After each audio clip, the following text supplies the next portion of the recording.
too many people taste wine very subjectively. They look at the label or they look at the price straight away before tasting. They've already made their mind that, oh, this is a great wine because it's expensive or the label look great, or because they've heard about the producer. It shouldn't be that way. The impartiality and the objectivity of tasting wine is one of the most important aspects of a sommelier today. It's about being and having the freedom to decide on a particular wine with the story behind, again, the story.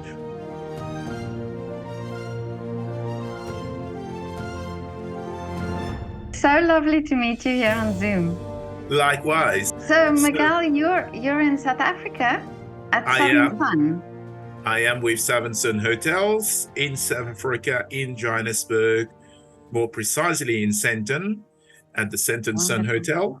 And that's where I'm sitting here. Amazing. What a beautiful hotel that is. Thank you. I look forward to welcome you one day for a stay or a glass of wine or a bottle of wine. Amazing. It's an open door, and thank you so much. This is amazing. You let me know. Thank you. Yeah. But I'm so fascinated by your work as a sommelier. You know, I've spoken to winemakers and I've spoken to many people in different forms of art. And I actually have never realized this, but this form of art is not very well known. We don't see it as a form of art necessarily, but it is because it's got a lot to do with your senses and your taste, and also it must be also visually that you have this capability of doing it. Correct. Like anything else, it has to be trained, it has to be learned, it has to be memorized, and it is a means of art in itself. Where for a sommelier today, to be a real sommelier, it not only takes years of practice, years of studies, and years of sacrifice also, because our job is not only about pouring, serving wines. There are a whole aspect where it's about biology, it's about chemistry, it's about climate, it's about understanding soil, it's about understanding and reading many languages, because wine are produced in many parts of Europe. We have to understand, as an example, what are the German law, what are the French law, what are the Spanish or Italian law or Portuguese law for that matter. And then when we add the element of the New World, which is California, the whole of Southern Hemisphere, Argentina, Chile, South Africa, obviously, Australia, New Zealand. Okay, it's a bit more simplistic in a way that it's mostly in English, and the law is kind of similar in a way that there are a lot of copy-paste among the New World countries, but it's fast changing, where each and every one are adjusting to their own needs, especially as times come. They are making better and better wines, and they are finding new regions, there are developments. And we have to stay on top of it. We have to be informed. And the role of a sommelier is not only about wine, oenology, viticulture, and understanding the year of the harvest and the season. The role of the sommelier is far more bigger than that. It has to do with beverages as a whole. It has to do with tea, coffees, spirits, of course. Coffee, as an example, is a very good example. It's a product of fermentation. Coffee beans has to be fermented before it is roasted, or else there's no flavor. So there are the spirits, there are the white spirits, the brown spirit, there are the grain spirit, there are the grape spirits. Then there are anything in between, which is liqueurs, which is distillates. So it's a fascinating world in itself. And the reason why it can be seen as intimidating and not talk often amongst the public out there is because for a very long time, the profession has been confined to fine dining places of the world. Yeah. And in Michelin star restaurants, as an example. And the world have seen, the hospitality industry have seen around the world that there is a need for a specialist in wine, a specialist in beverages, because then we look at the commercial aspect of it. We look at the aspect of creating experience, managing the stock, looking at making sure that every aspect of the beverage experience are covered, making sure that we are a support element to the food and beverage team in terms of relaying information, product knowledge, and it makes everyone's job much easier in a way that it upsell. At the end of the day, any business is about making revenue. It's about making sure the customer are happy, making sure that they all had a great dining experience, and that's where we fit. So in a nutshell, we are constantly learning. The wine world changes all the time. We taste all the time. And it's a big wine world out there. We have the classic region that I mentioned earlier. And we also have new emerging places, places that were not known to grow grapes that are making wines today. We are seeing countries closer to the equator. Brazil is a very good example. They have a thriving wine industry today. We are seeing places in Asia, like in Thailand, in Vietnam, there are vineyards being established. There are even far remote, one island in French Polynesia making wines there in the middle of the Pacific. So it shows you today, because of technology, because of information, knowledge, and better know-how, there are lots of possibilities, lots of options to make wine virtually anywhere on the planet. And we've seen the emergence of China as a wine producing country. We are not talking a lot about it because most of it are consumed in China, but there are all the top French chateaux and companies, they are all investing there, planting vineyards high up in really remote places. And they are producing really exceptional wines, expensive. So it's super exciting for anyone going into the profession. That it's huge out there. But you're talking about China. It's not necessarily a country that you would associate wine with. That's the reality. Yes, they have varieties of grapes that are unique to their part of the world, and obviously, as we know, the shifting of the fine wine market around the world shifted from New York, London to Hong Kong and to Beijing in the last 10 years.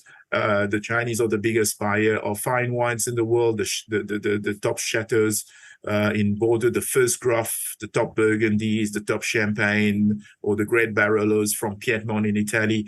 And all these have shown the shift in taste, the shift in market, and the shift in power in terms of who has the most money to spend.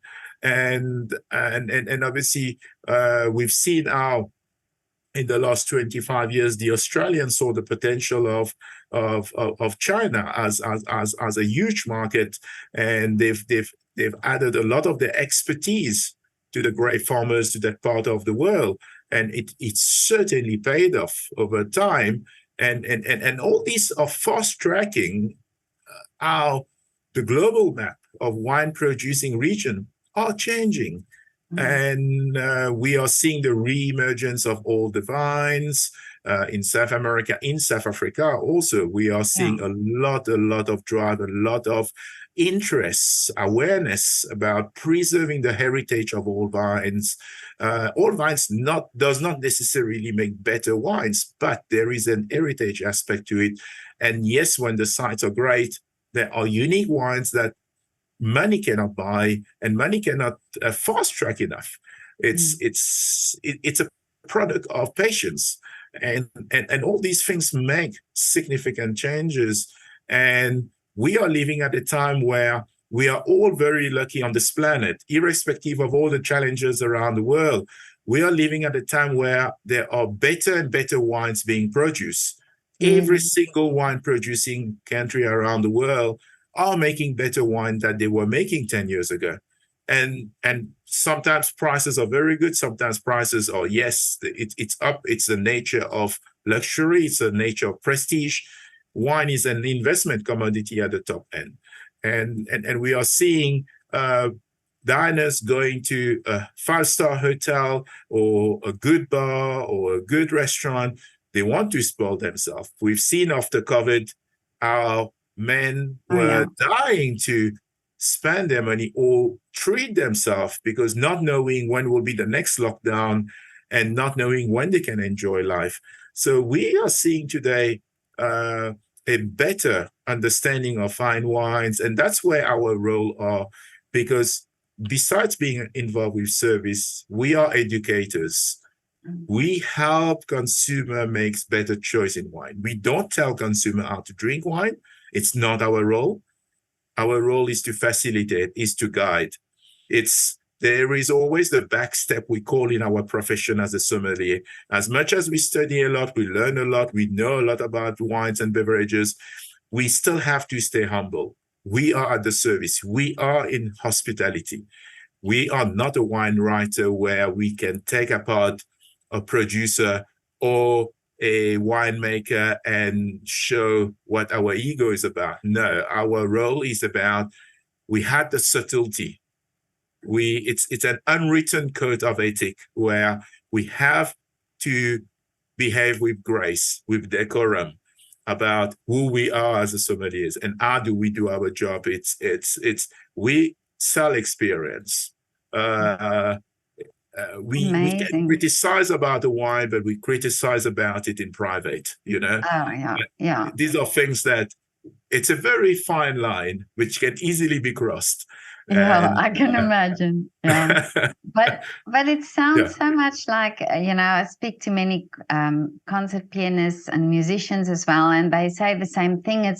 And I find it also that you have the knowledge, and it's so important that as the consumer drinking the wine, that we also need to understand a little bit more. And I spoke to a winemaker, independent winemaker, just the other day, and I asked this question: is it not important that the consumer knows more about the process of wine, or the story behind the wine, that it's not this instant? Yes, of course, there are very commercial wines, but we have to also start appreciating what goes into the process of the wines, and especially these independent winemakers who really do it in such a way that it's in such a creative way, or they are so passionate and dedicated to make this wonderful wine.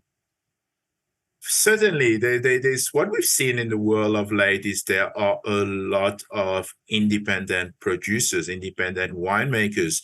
I'm sure in your part of the world, we've seen the emergence of minimal intervention wines or natural wine, which was greatly driven by the Scandinavian countries, Scandinavian fine dining places, where they were looking for wines that were as close to nature as possible, less chemicals, less pesticides, no enzyme, no yeast, no acidification, no tannin added, a natural product. By definition, wine is a natural product, by definition. And the simple definition, it is fermented grape juice. That's how it came along thousands of years ago. However, we've seen, like any product on this planet, whenever commercialization have come into practice after World War II, producers have to find ways to do things differently. They have to find ways to do things quicker. And that's where shortcuts came along. And it's good to see that producers, not only in wine, but it's greatly driven by the agricultural side of the vegetables and fruit, where sustainability is important. Organically produced fruit and vegetables are widely accepted today by a large section of consumers that want a healthier lifestyle. And we are seeing with wine, consumer are conscious what they are drinking. Yes, it is alcohol at the end of the day, and anything that's alcohol related should be in moderation. And in moderation can only be achieved through education. And through education, it goes to your question about how those winemakers goes out there and tell about their craft and tell about how they make wine, make it easier to understand. Because for a long time, wine has been an intimidating subject. If you walk or you get invited by a group of friends or strangers around the table. Everyone is talking wine because they know about it and you don't know about it. It is intimidating. You cannot connect, you cannot talk. Whereas it's not the same when somebody talks about a gin and tonic, or somebody talks about a lager or a vodka, because the producers of spirit or beers never complicated the matter. Yes, there are a lot of information, but for them, they created their craft to be enjoyed. And that's where the wine industry missed it many, many years ago. And they are trying to rectify it in a way that making it simpler. And we must thank social media today to have simplified in a way the appreciation of wines, because we are seeing the millennials using Instagram, posting about the bottle of wine that they are having by the beach or by the river or in the forest or at the dinner table. And this is helping to make wines a bit more fun. It should be fun. It is a beverage of the whole, to be shared, to be appreciated, to be enjoyed in moderations, and also to be understood that it's a grape, but there's many regions. If one loves geography, they will love wine because it helped them want to travel the world. You know, you can travel the world around a table with 10 different countries, 10 different wines, and that's the beauty of the product. Well, I also think, and this is after speaking to a few winemakers as well, that the story is almost for me, and like the label, they all have. If you start asking about what is the label, what is the artwork on the label, what does that mean, and they start talking about it. I just spoke to the winemaker at Justenberg Wines, and he was telling how one of the vineyards was his father's, that his father planted, and talking about that. And suddenly the wines, you get more interested in the wine because there's a story, there's something around it, and it's not just about the wine. So do you think this is also something that new generation wine drinkers would benefit from, from this type of way of marketing the wine? Absolutely, Petra. And Justenberg is one of the driving force on that pocket of Paul there. They're virtually organic. They are making cracker wine. And wine is about storytelling. It's about transporting the consumer, the taster, whoever is in the audience to a place. And by telling the story, it goes back to what I was mentioning earlier about all vines. There is the heritage aspect. Here you have the next generation, as you mentioned, talking about a block of vineyard that were planted by their forefathers and long gone out of this planet, but there is a heritage aspect. The vines are still alive to say, hey, this was planted by my granddad, this was planted by my father. And if we look after the soil, we look after the health of the vines, they will be around for the next generation. They are drinking a product that is made from something that you cannot buy anywhere else. The story itself is what makes the beverages or the appreciation of wines unique. And that's something that we don't talk enough because no one really looked at it before.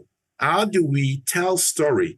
Because too long and for too many years, it was driven by marketing people. It was driven in such a way that wine was simply a fast-moving consumer goods. And we eliminate the aspect of telling the story because there was no story. Yeah. There was a time when the supermarket start controlling the purchase of wine, and the grapes will come from everywhere. It will come from many regions. And this has been all over the world, not only in the New World, even in many parts of Europe where grapes were sourced through so many vineyards, and there was no story to tell anymore. It was simply a white red rosé sparkling or fortified wines because they have to fill in the shelves in the supermarket. Then comes the independent producer, then comes the natural winemaker, then comes the fine dining aspect, then come us sommeliers where we realize, hold on, we cannot be selling a supermarket wine as much as probably it's the only brand or product that the consumer may know when they sit at the dining table. They say, okay, where are the wines that they buy in the supermarket? But then we cannot create an experience if we are going to sell the same product that are 5 times cheaper on a supermarket shelf. So that's where the point of differentiation came along. Grew, I would say, around 12, 15 years ago, where we realized as a community of sommeliers, how do we do things differently? How do we do things in a subtle way? And how do we look at the storytelling? How do we find the little gems of a winemaker making on the side 1,000 bottles of something very special that will never, ever be seen in a supermarket? It might be present in an exclusive wine shop.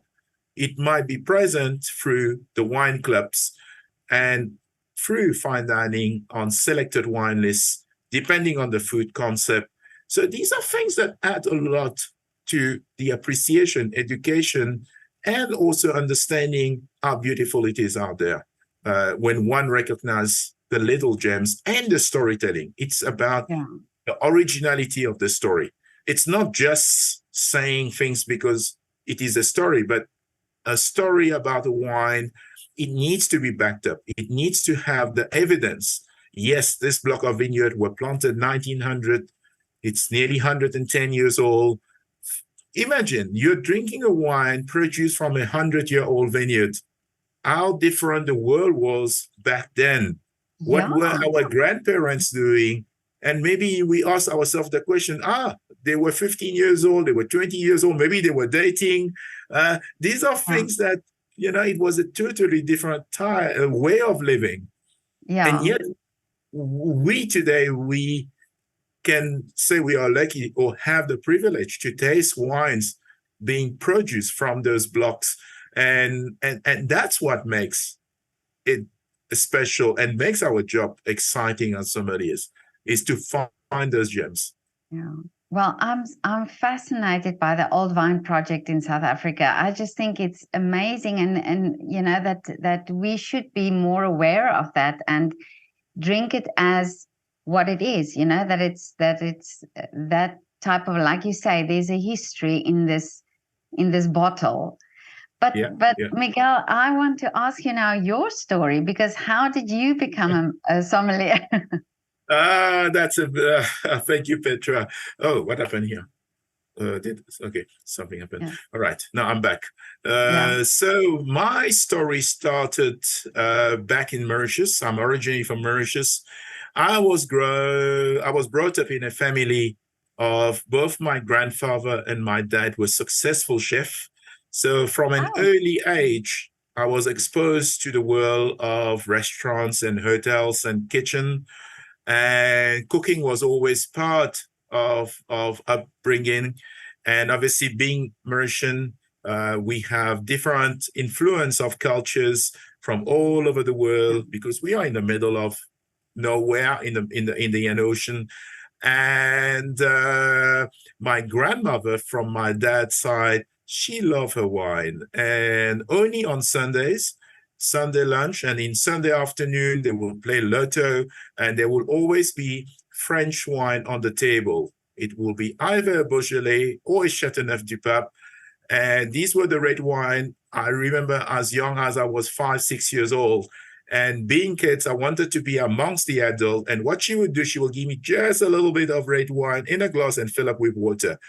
And obviously, there's no alcohol to taste, but then and after that, I went into to hotel school after college. I wanted to be a chef, and then I changed my mind as I went through my training. I was like, okay, I want to be a food and beverage manager, and obviously do my careers in hotels. And in those days, we're talking of the mid-90s, there was not really the role of sommelier on the island. We started having the first French sommeliers working into the fine dining, the top-end 5-star resorts. And I look at it as like, okay, this is different. This is something that I can see myself doing. And when I was 20, in the middle of my studies, I came to South Africa for a week. And at that age, at 20 years old, for the first time in my life, I saw vineyard as I was driving out of Cape Town Airport going towards Franschhoek. And I said to myself, wow, this is fascinating. Looking at the vineyard, it was the catalyst. And since then, I never looked back. I put my head down. I was like, yes, I may be an F&B manager one day. We need the backup of understanding food and beverage, but wine is far more advanced. And whatever money I had back in those days as a student, I would save everything I would make out of my tips during service so that I can buy wine books.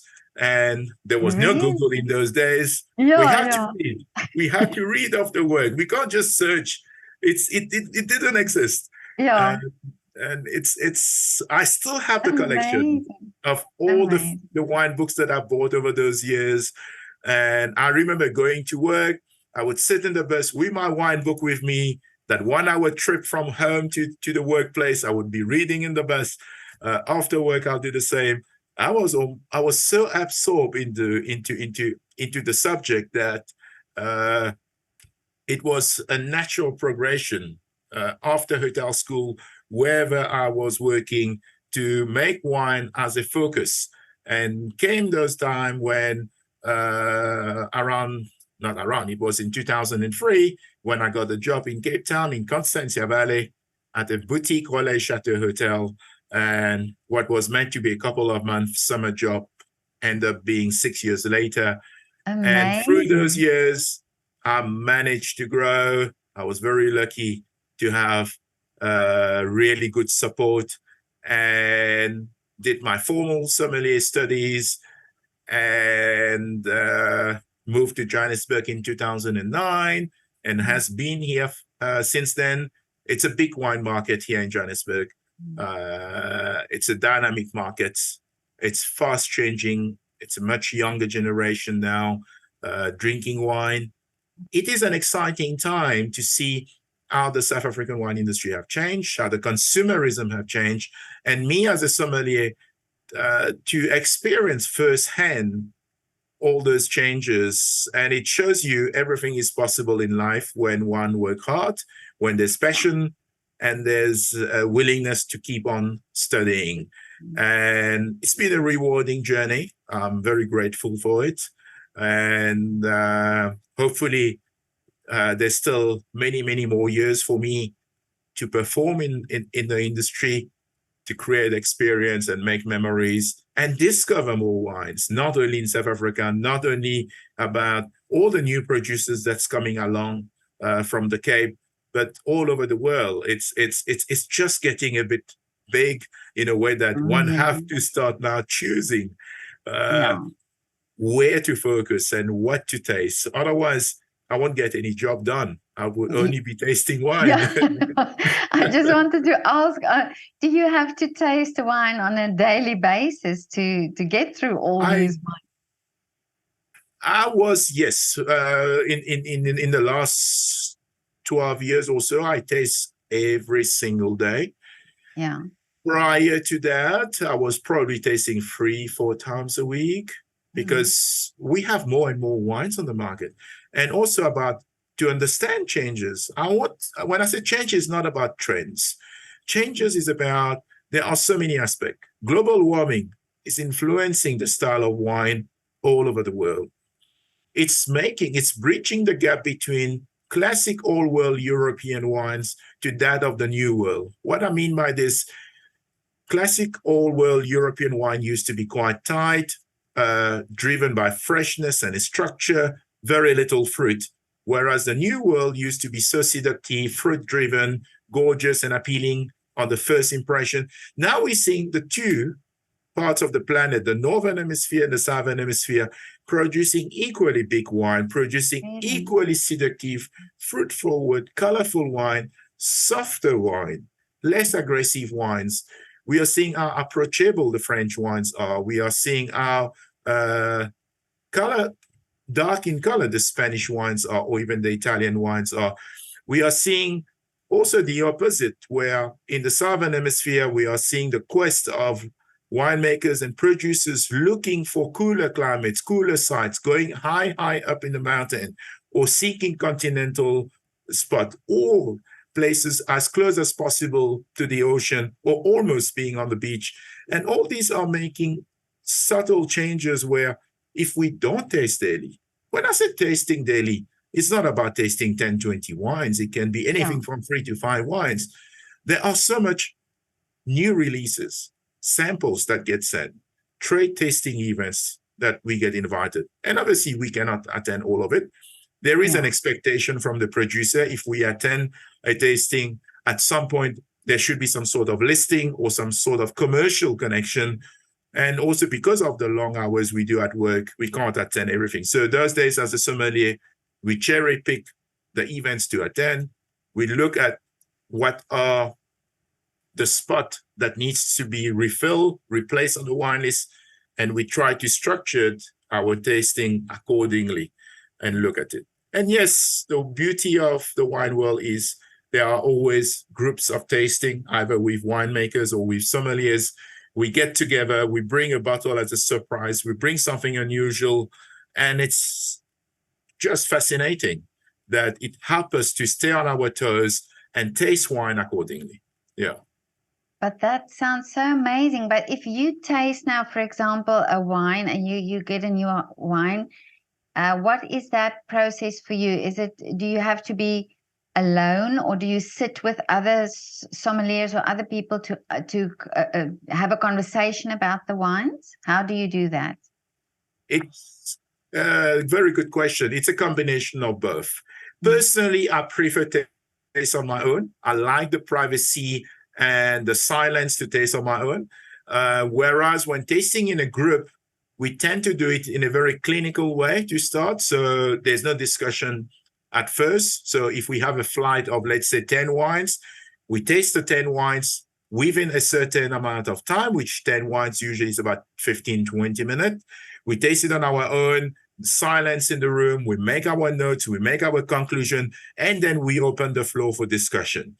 Okay. I don't like tasting in a public environment where it's noisy, where it's about socializing. It's also a very fine line where many people think, okay, the role and the job of sommelier is cool because we get to taste a lot of wine, we get to attend a lot of social events. For me, this is not the role of a sommelier because it's impossible to make a tasting note. It is impossible to make an objective opinion of a wine in a noisy environment where everyone is saying hello, everyone wants to talk about a wine, or they would say to you, oh, go there, taste this wine, or what do you think of this? No, it's not about this. Because at the end of the day is when making a choice or a selection or a decision on a wine, it has to be done in a way that it benefits the establishment where the sommelier works, and it also needs to benefit the producer. There's two ways. Too many people, and I'm not criticizing anyone here, too many people taste wine very subjectively. They look at the label or they look at the price straight away before tasting. They've already made their mind that, oh, this is a great wine because it's expensive or the label look great, or because they've heard about the producer. It shouldn't be that way.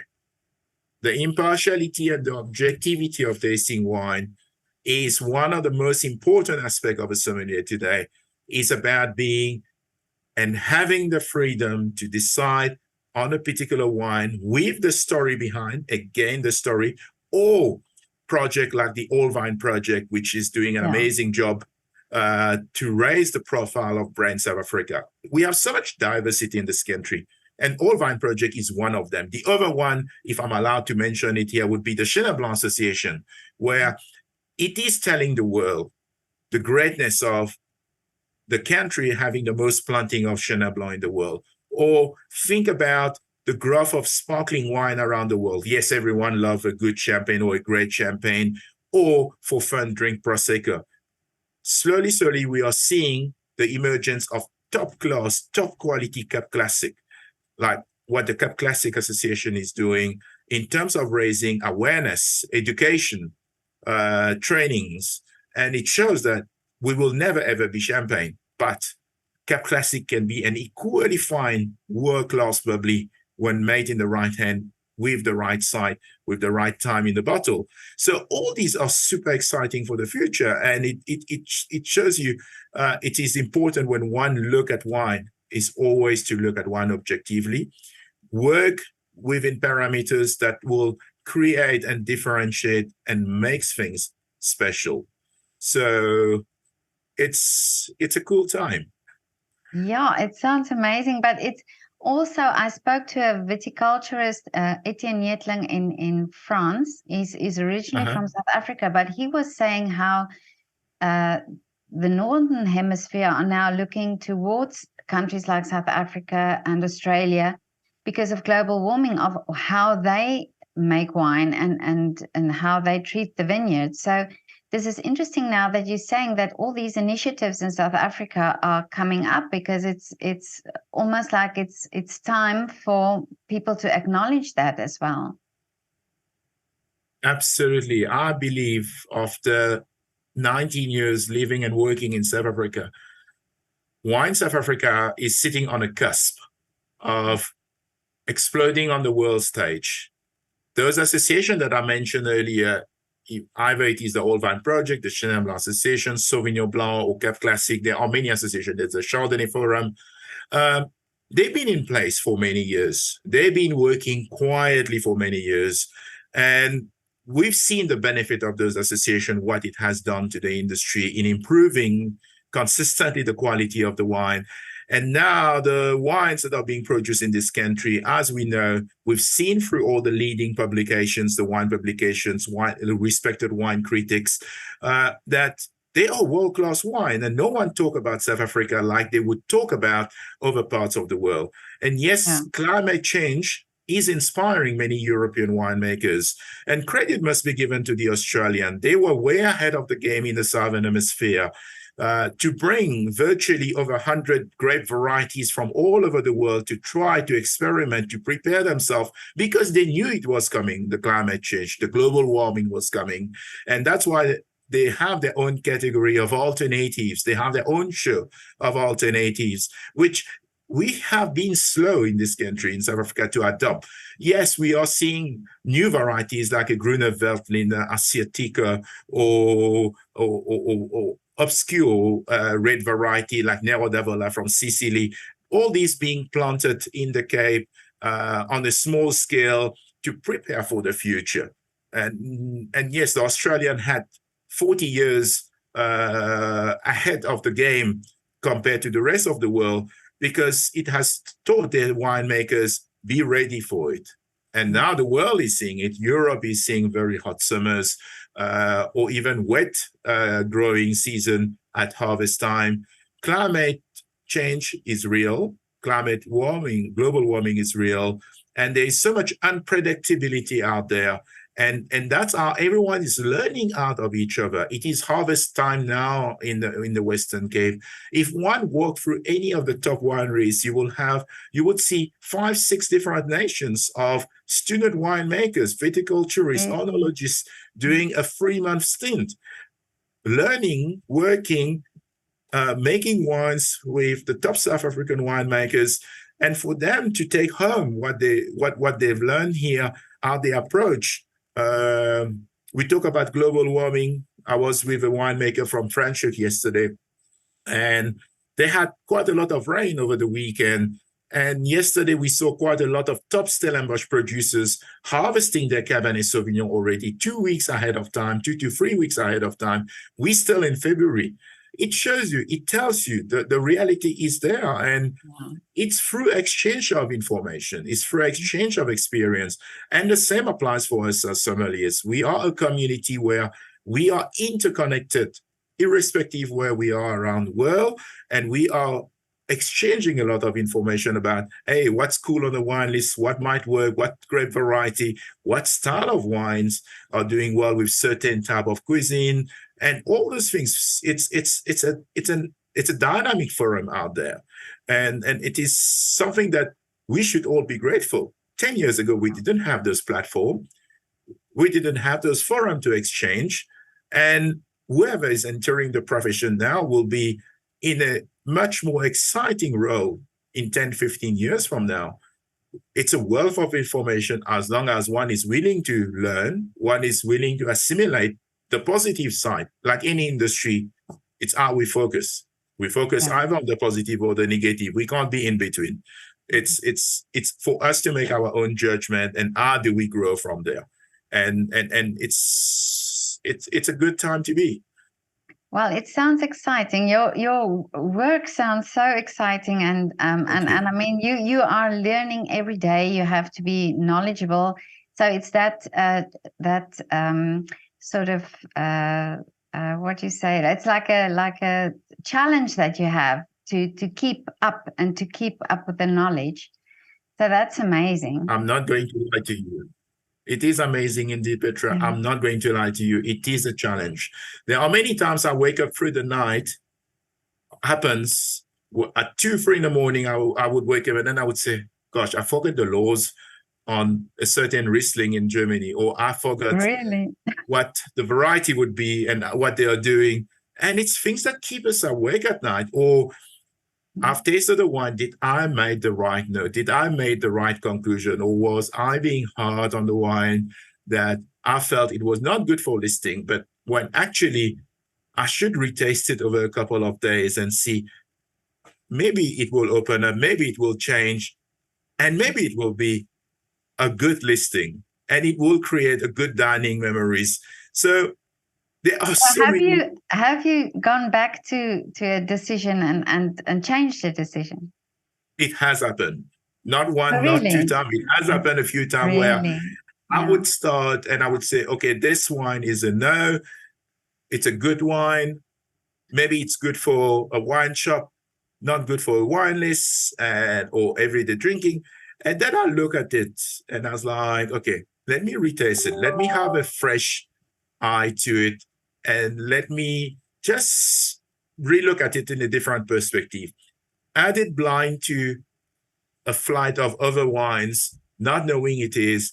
So those days, if a wine is really, I have certain doubts in it, what I would do is I'll taste over 3, 4, 5 days, early in the morning, and then late before I go, just for me to have a feel of how the wine developed. Wine is a living liquid. Not every wine, when you open the bottle, shows well. Some showed very well, but there are certain wines and many wines, depending on the way the winemaker intended to make it, their winemaking practice.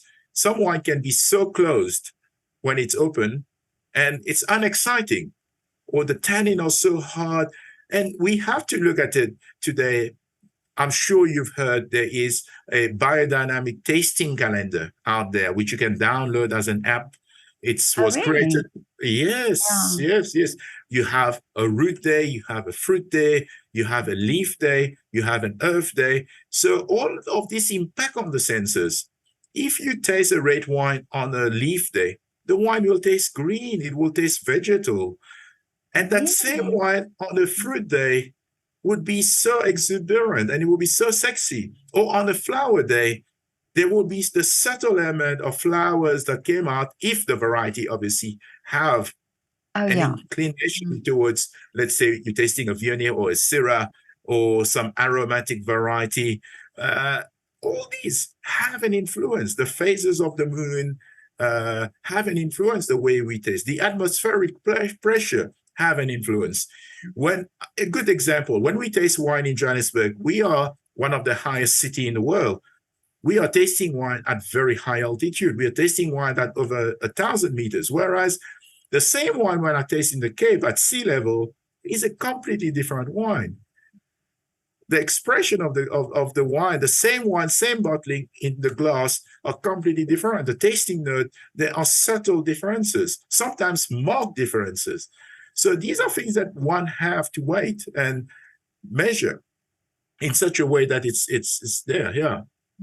Well, and it's interesting that you say that, and I'm not, not so knowledgeable in wine, but I remember drinking a wine in the UK, a South African wine, and it tasted different than when I had it in South Africa. And I thought the wine was, there was something done to the wine. But now you're saying it could be that it tastes different in a different country. Absolutely. It could be if one, let's say, had a bad morning, there's a bit of anger, there's a bit of frustration. the structure in our mouth change. Okay. That same wine could be perceived as being very hard or very acidic or bitter. Whereas we had a very good afternoon, we've listened to some great music, favorite music whilst driving, there are some good memories. That bottle of wine will taste exceptionally good on the first sip. So it all has to do with the context. It all has to do with the surrounding environment. And it all has to do also what you've eaten prior. You might have had a chewing gum. You might have had an acidic fruit or a green apple before tasting a red wine. All these change the structure.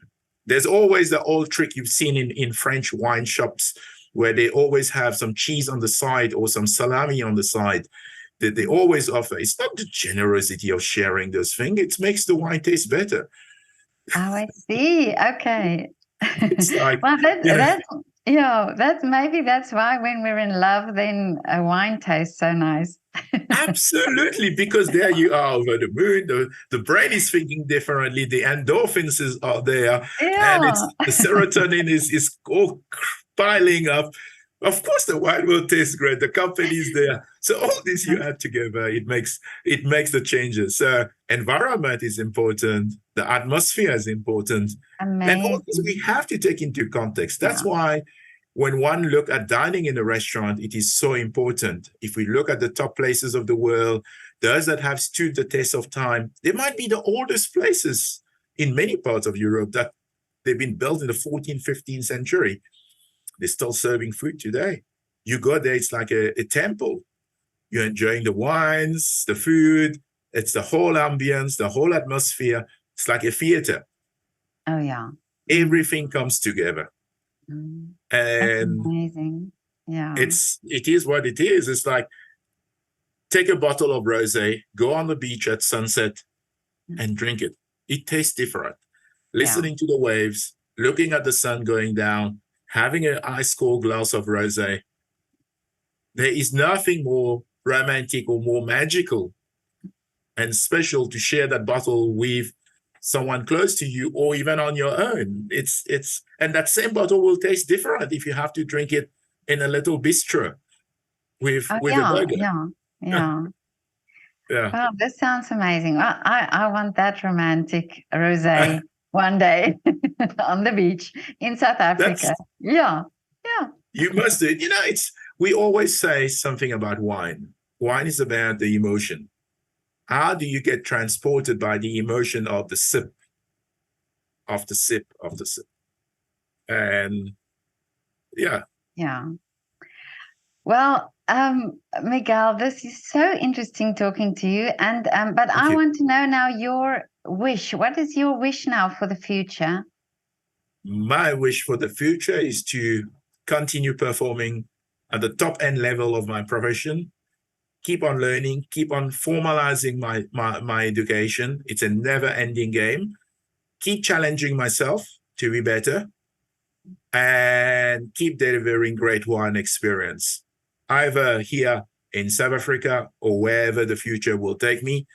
It's about creating that magic wherever I will be associated with.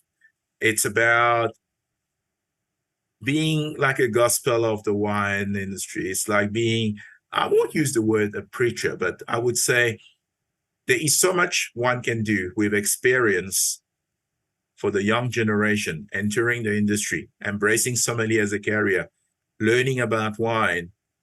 It's for us to take their hand and show them the right direction. It's a big, wide world out there. My aim is to stay at the top end of the game, as long as I'm on this planet, having as much fun as possible with great company, great people, discovering, traveling the world of wines, and contributing to the industry.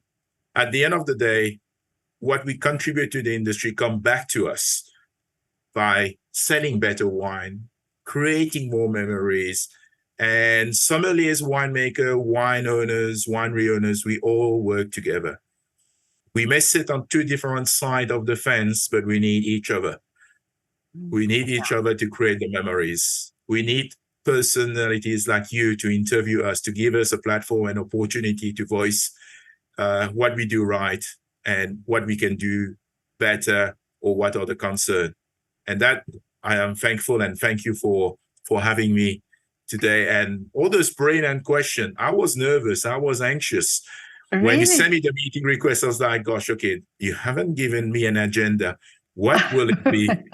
I've seen some of your posts. I was like, okay, there's very little about wine, but there are something there. Okay, let me not think too much, because you never know. It's a recorded conversation. So many things wrong can be said, and you can't take it back.